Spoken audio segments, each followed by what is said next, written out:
दोस्तों आपने magic whisper का गेम तो खेला ही होगा और नहीं भी खेला होगा तो आपको पता होगा कि इस विस्परिंग गेम में हम एक मैसेज को दूसरे के पास पहुंचाते हैं और जब वो मैसेज सबसे लास्ट में जाता है तो वो ज़्यादातर हमने देखा है कि वो डिस्टॉर्ट हो जाता है, यानी वो बदल जाता है। तो क्यों ना हमारे पास कोई ऐसा सिस्टम होता जो कि ये पता लगाता कि वो एक्चुअल में क्या मैसेज है, यानी वो मैसेज जो है वो हमारा सेम रहता। दोस्तों, आज हम बात करेंगे एक ऐसे ही टॉपिक की जो कि बहुत ही इंटरेस्टिंग टॉपिक है और साइंस बहुत ही अपडेटेड टेक्नोलॉजी है। तो चाहे आप टेक्नोलॉजिस्ट हो या फिर आप क्यूरिस्ट बिगनर हो या फिर आप टेक एंथुथियास्टिक हो या फिर आप कोई एंटरप्रेन्योर हो, ये वीडियो आपको बहुत ही ज़्यादा पसंद आने वाला है। Welcome to the channel of educating minds. My name is Priya and today we are going to discuss about the blockchain technology.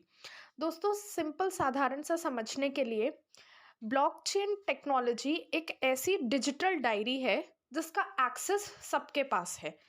दोस्तों, आप इसे रियल लाइफ सिनेरियो में कुछ ऐसे समझिए कि क्यों ना हम एक बुक क्लब बनाएं और उस बुक क्लब में किसके पास वो बुक, किसने वो बुक दी, किसके पास वो बुक गई, ऐसे हम सारी बुकों का रिकॉर्ड रखें तो हमें हर वक्त पता होगा कि कौन सी बुक जो है वो किसके पास है। या फिर अगर हम और रियल लाइफ एग्जांपल देखें तो जैसे हमारे बैंकों की डिटेल्स रिकॉर्ड करने के लिए हमारे पास होता था पहले बही खाता, जहाँ पे कोई भी ट्रांजैक्शन होती थी तो हम उसे रिकॉर्ड करके रख लेते थे और जब भी उसमें कोई नई अपडेट करनी होती थी तो उस बही खाता में हम एक नई ट्रांजैक्शन रिकॉर्ड कर लेते थे। लेकिन उस उस तरीके में बहुत सारी प्रॉब्लम्स थी।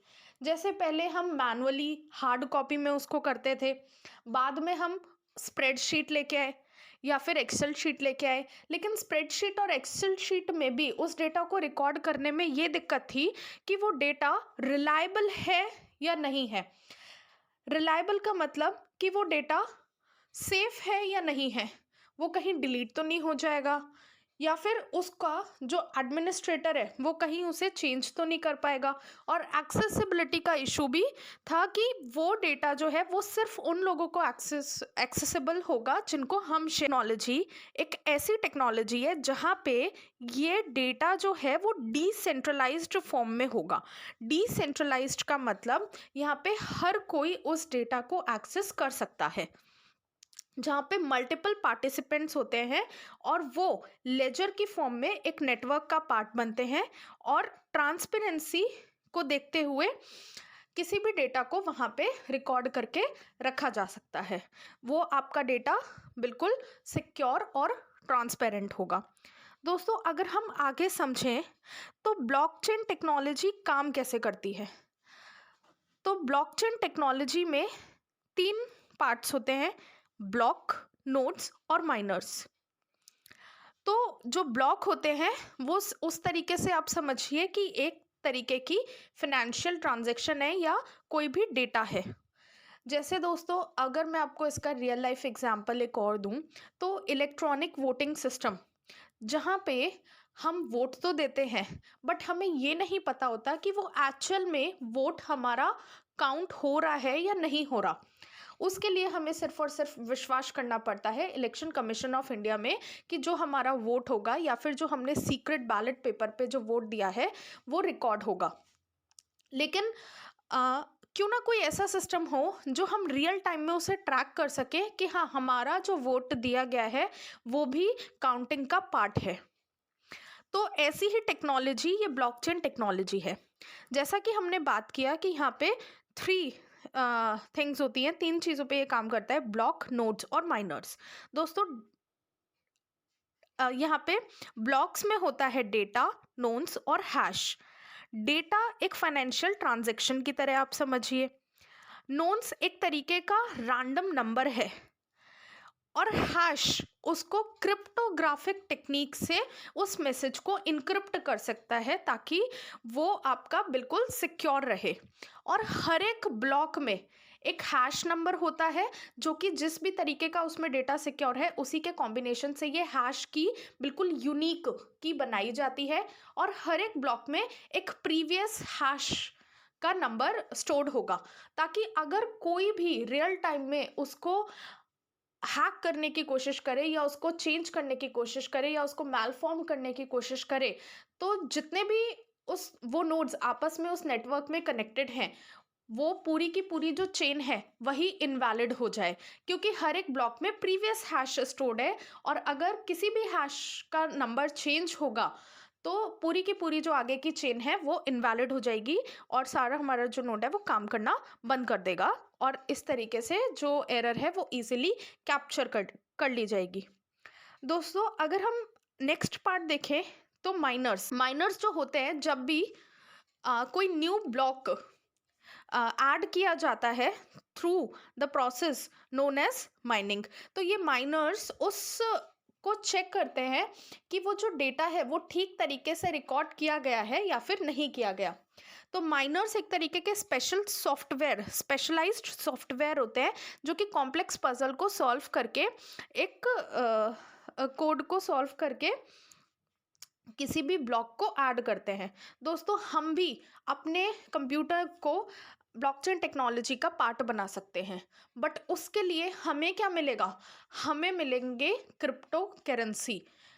तो हमें जैसे बिटकॉइन, इथरनियम, तो यही कुछ ना कुछ क्रिप्टो करेंसी हमें भी मिल जाएंगी। अगर हम देखें तो बहुत सारे हैश कॉम्बिनेशंस बन सकते हैं, क्योंकि हैश एक यूनिक नंबर है और बहुत सारे मिलियंस ऑफ हैश कॉम्बिनेशंस बन सकते हैं। और जब एक गोल्डन नोन्स बन जाता है तो वो नया ब्लॉक जो है वो उस ब्लॉकचेन टेक्नोलॉजी में ऐड हो जाता है, जहाँ पे माइनर्स हैं उनको कुछ ना कुछ रिवॉर्ड मिलता है, क्योंकि आपका जो सिस्टम है वो 24 घंटे बस माइनिंग करता जाएगा, तो इसमें आपका बिजली का बिल भी फूकेगा, बहुत हीटिंग भी होगी। तो जो माइनर्स हैं उनको कुछ ना कुछ रिवॉर्ड भी दिया जाता है। जो नोड्स होते हैं दोस्तों, हर एक नोड के पास कॉपी होती है उस ब्लॉकचेन के इंफॉर्मेशन की। और जब कोई भी ब्लॉक ऐड होता है तो सबसे पहले उसमें कंसेंसस होता है, सारे जो नेटवर्क्स हैं उनमें कंसेंसस बिल्ड किया जाता है कि हाँ ये बिल्कुल सही है, वेरीफाइड है, तो हम इसको ऐड करा दें। तो इन शॉर्ट अगर मैं आपको बताऊं तो सबसे पहले होता है ट्रांजैक्शन इनिशिएशन, सेकेंड स्टेप होता है ट्रांजैक्शन वेरिफिकेशन, जहाँ पे उस ट्रांजैक्शन को वेरीफाई किया जाता है। थर्ड होता है transaction added in a block, जब हमें कोई ब्लॉक में ट्रांजैक्शन ऐड करनी होती है। चौथा स्टेप होता है कि ब्लॉक नीडेड, और उसके लिए हम क्रिप्टोग्राफिक हैश का यूज़ करते हैं जो कि उस डेटा को सिक्योर कर देते हैं। और उसके बाद होती है कंसेंसस यानी माइनिंग, यानी कि हमें नए ब्लॉक को जो ऐड कर रहे हैं उसको देखना है कि वो ठीक तरीके से हो पा रहा है या नहीं हो पा रहा है, और फाइनली वो जो ब्लॉक है वो ऐड हो जाता है।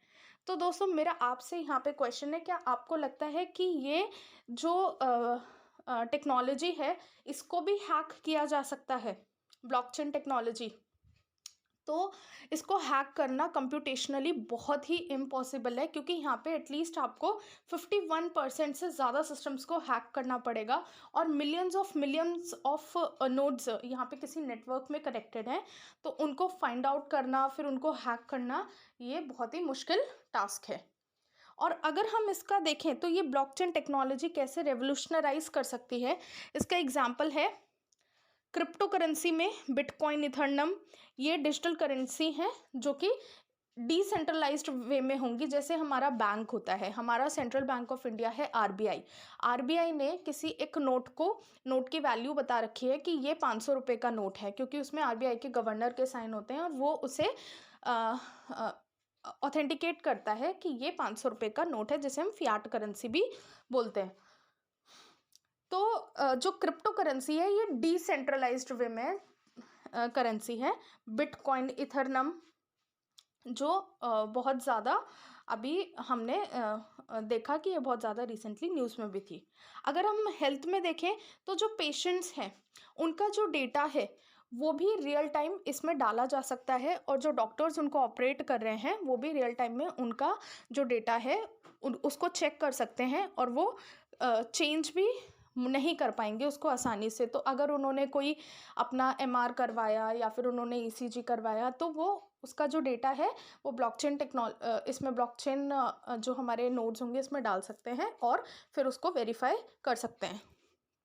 उसके बाद अगर हम देखें तो वोटिंग सिस्टम, दोस्तों अगर वोटिंग सिस्टम में ये टेक्नोलॉजी कर दी जाए तो फिर जहाँ पे रिड्यूस फ्रॉड और वोटर्स का पार्टिसिपेशन भी बढ़ेगा, क्योंकि अब हमको पता होगा, हम रियल टाइम में ट्रैक कर सकेंगे कि जो हमारा वोट है वो काउंट हुआ है या फिर नहीं हुआ है। तो इससे वोटर्स का पार्टिसिपेशन भी बढ़ेगा। आइडेंटिटी वेरिफिकेशन जहाँ पे केवाईसी, नो योर कस्टमर और एएमएल, तो आइडेंटिटी वेरिफिकेशन में भी बहुत हेल्प करेगा, क्योंकि एक बार जो आइडेंटिटी उस नेटवर्क में, उस कंप्यूटर में डल गई, वो कभी भी फिर चेंज नहीं हो सकती, जिसको टेम्पर करना बहुत ही मुश्किल है। और एजुकेशन में देखें दोस्तों, तो जो भी हमारे पूरे अकाडमिक रिकॉर्ड में जो भी हमारे सर्टिफिकेट्स होते हैं, क्रेडेंशियल्स होते हैं, वो सिक्योरली ऐड किए जा सकते हैं ब्लॉकचेन टेक्नोलॉजी में, और जिससे जो एम्प्लॉयर्स होंगे वो उस अपने कैंडिडेट की जो क्वालिफिकेशन वेरिफिकेशन होगा वो बहुत ही आसानी तरीके से कर सकते हैं बिना किसी फ्रॉड के। तो दोस्तों इसके बहुत सारे यूजेस हैं, हमने यहाँ पे बस कुछ ही लिस्ट आउट करे हैं। एंड आई होप आपको ये ब्लॉकचेन टेक्नोलॉजी बहुत ही सिंपल टर्म्स में समझ में आई होगी। एंड ये मेरा आपसे क्वेश्चन है, आप हमें नीचे कमेंट सेक्शन में बता सकते हैं कि एक्चुअली में जो ब्लॉकचेन होती है और जो क्रिप्टो करेंसी होती है, उन दोनों में क्या फ़र्क है। I will be waiting for your responses. And कोई भी आपको डाउट हो, कोई क्वेरी हो, तो आप हमें नीचे कमेंट सेक्शन में बता सकते हैं। Till then, stay happy, stay safe, bye bye.